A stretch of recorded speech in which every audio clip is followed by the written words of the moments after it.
주님께 예물을 드릴 때라는 제목의 말씀을 함께 나누겠습니다. 주님께 예물을 드릴 때라는 말씀입니다. 성경에서 중심을 이루는 주제는 과연 무엇일까요? 하나님의 사랑이나 또 구속사 등 여러 가지가 있을 수 있겠습니다. 그 중에서 대표적으로 성경이 말하는 중심 주제는 바로 예수 그리스도라고 할 수가 있습니다. 성경은 계속해서 오실 예수 그리스도, 그리고 오신 예수 그리스도, 또 다시 오실 예수 그리스도에 대해서 끊임없이 말씀하고 있습니다. 그렇다면 메시아, 즉 그리스도 예수가 중심이 되는 그 이유가 무엇일까요? 그것은 먼저 예수 그리스도를 통해서 회복을 이루는 것에 있습니다. 죄로 인하여 하나님과 단절된 인류를 죄에서 구원하시고 하나님과 인간 사이에, 그리고 인간과 인간 사이에 관계를 회복하시고 화평을 이루시기 위해서 화목제물이 되시려고 이 땅에 오신 분이 바로 예수 그리스도이신 것입니다. 따라서 예수님은 우리를 죄에서 구원하시기 위한 구원자이시면서 하나님과의 관계를 회복하시기 위한 대제사장이기 때문에 성경의 역사 속에서 없어서는 안 될 너무나 중요한 중심 인물인 것입니다. 다음으로 예수님이 중심이 되는 두 번째 이유는 하나님의 나라를 세우는 것에 있습니다. 하나님의 나라의 모형인 에덴 동산은 아담이 죄로 인하여 무너지고 말았습니다. 죄로 인하여 세상은 하나님과 단절된 채로 죄악으로 가득하게 되고 하나님의 통치를 이룰 수 없게 되어버리고 말았습니다. 이후 하나님께서는 아브라함을 통해서 축복의 땅인 가나안을 주시고 그곳에서 하나님의 통치를 이루는 거룩한 새 나라를 세워갈 것을 약속해 주셨습니다. 그리고 이 약속은 그의 자손들인 이스라엘 족속에게 유월절 어린 양의 피로 구원을 이루어서 그들을 가나안으로 이끌어 가심을 통해서 이루어지게 되는데, 이때 하나님은 율법을 주시고 이스라엘 백성들이 하나님 나라를 이루며 살아갈 삶의 지침들을 그들에게 일러주셨어요. 하지만 이스라엘 백성들은 온전한 하나님의 나라를 이루지 못하고 이방 문화에 물들어서 무분별하게 우상들을 섬기고 죄악된 삶을 살아가다가 하나님께서 약속하신 그 땅, 가나안 땅에서 나라를 잃어버리고 사방으로 흩어져 비참한 종살이를 살아가게 되는 그러한 삶을 살게 되었습니다. 이때 하나님께서는 짐승의 피로가 아니라 단번에 죽으심으로 온 인류를 죄에서 구원하시고 영원한 새 나라를 세워 가실 것을 이제 선지자들을 통해서 말씀하십니다. 그리고 이 약속은 예수 그리스도를 통해서 성취되게 되는데, 예수 그리스도의 십자가 죽으심은 온 인류를 죄에서 구원하시기 위한 것이었습니다. 그리고 그분의 부활하심은 거룩한 하나님의 백성들로 하여금 영생의 소망과 기쁨을 주시기 위한 것입니다. 이제 예수 그리스도를 믿고 거듭난 하나님의 사람들, 영원한 하나님 나라 백성들은 그 영원한 나라를 소망하면서 하나님의 통치를 이루는 거룩한 하나님의 자녀요, 하나님 나라 백성이 된 것입니다. 이 나라는 예수 그리스도께서 다시 오실 때, 이 땅에 재림하실 때 완전하게 완성될 것입니다. 따라서 예수님께서 공생의 기간 동안 선포하신 것은 바로 하나님의 나라였고, 또 그분이 제자들을 끊임없이 가르치실 때 하신 말씀은 하나님 나라 백성들의 삶이 어떠한가 하는 것이었습니다. 따라서 성경의 중심 인물인 예수님을 통해서 하나님께서는 하나님 나라를 완성하시기 원하셨던 것입니다. 하나님의 통치를 이루는 영원한 나라를 세워가시는 여정을 기록한 책이 바로 성경이라고 할 수 있고, 그 나라는 오직 예수 그리스도를 믿음으로 구원받은 거룩한 하나님의 자녀들이 누리는 나라인 것입니다. 따라서 성경의 중심 주제 중에 큰 축을 이루는 또 한 가지는 하나님 나라인 것입니다. 즉 구원받은 하나님의 자녀들, 하나님의 백성들이 어떻게 하나님의 통치를 이루며 살아가야 하는가 하는 것입니다. 구약의 이스라엘 백성들은 그 좋은 예시로서 하나님 나라 백성들의 삶의 모형이라고 할 수가 있습니다. 우리는 그래서 이스라엘 백성들의 역사를 시금석으로 삼아서 하나님 나라 백성들이 어떻게 살아야 하는지를 배워나가야 하는 것입니다. 오늘 본문 말씀이 포함된 신명기서는 여러분이 잘 알고 계시듯이 애굽에서 구원받은 이스라엘 백성들을 이제 이끌고 광야를 지났던 위대한 지도자 모세의 고별 설교입니다.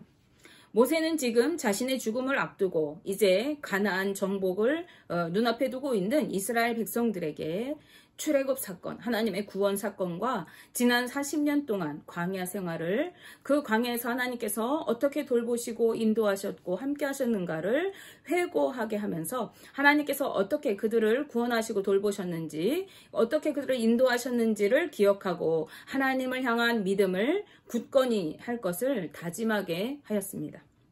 그리고 율법을 다시 한번 강조하면서 가나안 땅에 들어가서 살아갈 때 그들이 이방의 문화를 따르고 우상들을 무분별하게 따라 섬기지 말고 오직 여호와 하나님만을 섬기면서 하나님의 명령을 따라서 순종하여 살아갈 것을 당부하고 있는 것이죠.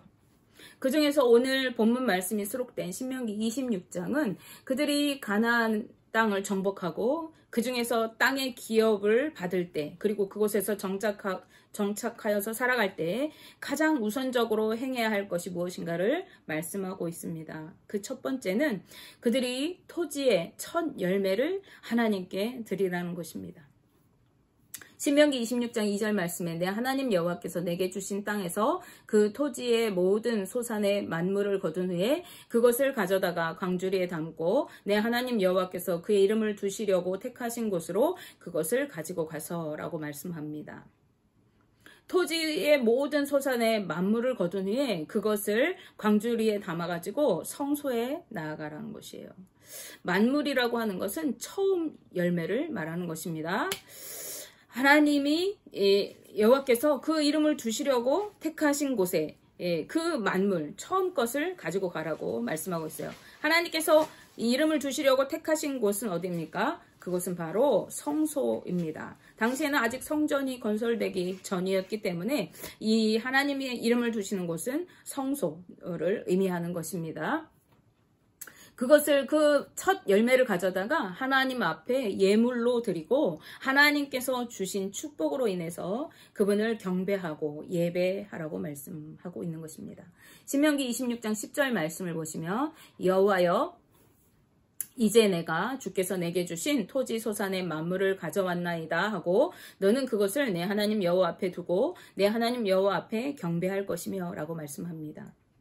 하나님께서 땅을 주셔서 농사하게 하셨음에 감사하고 또 소득을 얻게 하셨음에 감사하면서 하나님께 경배하라는 것입니다. 이것은 내가 얻은 모든 것이 처음부터 끝까지 하나님의 것임을 고백하는 예물로서 하나님을 인정하는 그러한 것입니다. 내가 누리는 모든 것이 하나님께서 허락하신 것이라고 하는 이 고백은 하나님이 삶의 주인 되심을 고백하는 신앙적인 고백을 담고 있는 것입니다. 따라서 내가 누리는 것을 나만을 위해서 사용할 수가 없는 것이죠. 왜냐하면 하나님께서 거저 주신 것이기 때문에 그래요. 그래서 이것이 하나님 나라 백성들이 누리는 삶의 모습인데 내가 얻은 소득을 나만 가지고 내 배만 불리는 것이 아니라 그것들을 나누고 베풀라고 하셔요. 하나님 나라의 백성들이 삶을 어떻게 대해야 하는지, 물질과 소득을 어떻게 대해야 하는지 그 태도에 대해서 말씀하고 있는 것입니다. 신명기 26장 11절 12절 말씀을 이어서 보시면 내 하나님 여호와께서 너와 내 집에 주신 모든 복으로 말미암아 너는 레위인과 너희 가운데 거류하는 객과 함께 즐거워할지니라. 셋째 해 곧 11조를 드리는 해에 내 모든 소산의 11조 내기를 마친 후에 그것을 레위인과 객과 고아와 과부에게 주어 내 성읍 안에서 먹고 배부르게 하라라고 말씀합니다. 하나님께서 주신 복을 분깃이 없고 소외된 레위인과 객과 고아와 과부에게 나누어 주어서 함께 즐거워하라고 말씀하세요.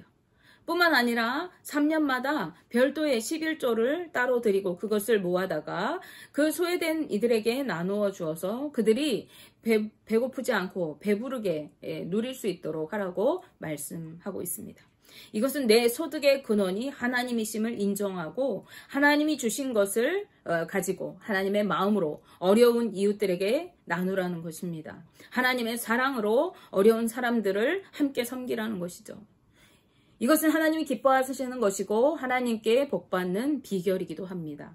그래서 이어지는 13절에서 15절, 신명기 26장 13절에서 15절 말씀에서 모세는 그같이 너희가 행한 후에 하나님 말씀대로 너희가 하나님께 첫 예물을 드리고 그리고 레위인과 객과 고아와 과부에게 너의 소득을 11조로 들여서 3년마다 그것들을 그 어려운 이들에게 나누어 주고 난 다음에 하나님 앞에 가서 너희가 말하기를 내가 주께서 명령하신 대로 순종하여 레위인과 객과 고아와 과부를 위해 내 집에서 성물을 꺼내다가 주었습니다. 그러니 하늘에서 하나님께서 나를 바라보시고 주의 백성 이스라엘에게 복을 주시고 우리 조상에게 맹세하여 우리가 얻게 된 이 땅 하나님께서 주신 이 젖과 꿀이 흐르는 가나안 땅에 복을 내려 주옵소서라고 말씀하고 있습니다. 무슨 뜻입니까?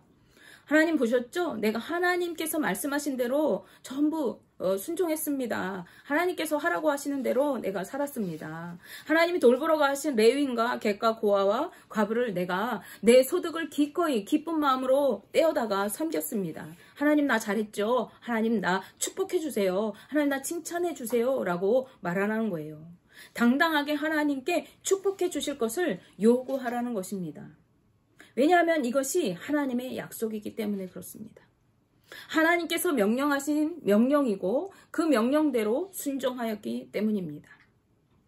26절 이후의 말씀에는 하나님께서 이 규례와 법도를 행하라고 명령하셨다고 말씀하면서 너희가 마음을 다하고 뜻을 다해서 이 말씀을 지켜 행하라고 말씀하고 있어요. 그리고 26장 17절 18절 말씀을 보시면 이렇게 말씀합니다. 내가 오늘 여호와를 내 하나님으로 인정하고 또 그 도를 행하고 그의 규례와 명령과 법도를 지키며 그의 소리를 들으라. 여호와께서도 내게 말씀하신 대로 오늘 너를 그의 보배로운 백성이 되게 하시고 그의 모든 명령을 지키라 확언하셨느니라. 아멘. 마음과 뜻을 다해 이 말씀을 지켜 순종해야 하는 이유는 그것이 여호와 하나님을 나의 하나님으로 인정하는 것이 되기 때문이라는 거예요. 그리고 하나님께서 약속하신 대로 우리를 택하여 그의 보배로운 백성으로 삼아주시고 너희가 내 백성이니까 너희는 나의 명령을 지키라 라고 확실하게 말씀하셨기 때문이라는 거예요. 따라서 하나님의 말씀을 따라 살아가는 것이 하나님의 백성에게 당연한 것인 것이죠. 그런데 이스라엘 백성들은 가나안에 정착하면서 이 말씀대로 살아왔을까요? 그렇지 못했습니다. 그들은 하나님의 말씀대로 순종하지 않고 이방 문화에 젖어 살면서 우상들을 무분별하게 섬겼습니다. 그리고 하나님이 주신 그 축복의 땅에서 멸망을 당하는 치욕을 겪게 되었어요. 이것은 이스라엘 민족의 치욕이면서 하나님의 치욕인 것입니다. 그렇게 이스라엘 민족들이 멸망을 당하고 하나님의 징계를 받은 이유가 무엇인가요? 그들이 하나님을 인정하지 않았기 때문에 그렇습니다. 광야에서 유목 생활을 하던 40년 동안 그 광야를 지나올 동안에 이스라엘 민족들은 하나님을 의지해야만 살아갈 수가 있었어요. 그들에게는 농사지을 땅도 곡식을 저장할 창고도 없었습니다. 그저 매일매일 하루하루 하나님께서 주시는 만나와 메추라기를 먹고 반석에서 내시는 물을 마시면서 하나님만 바라보고 살았습니다.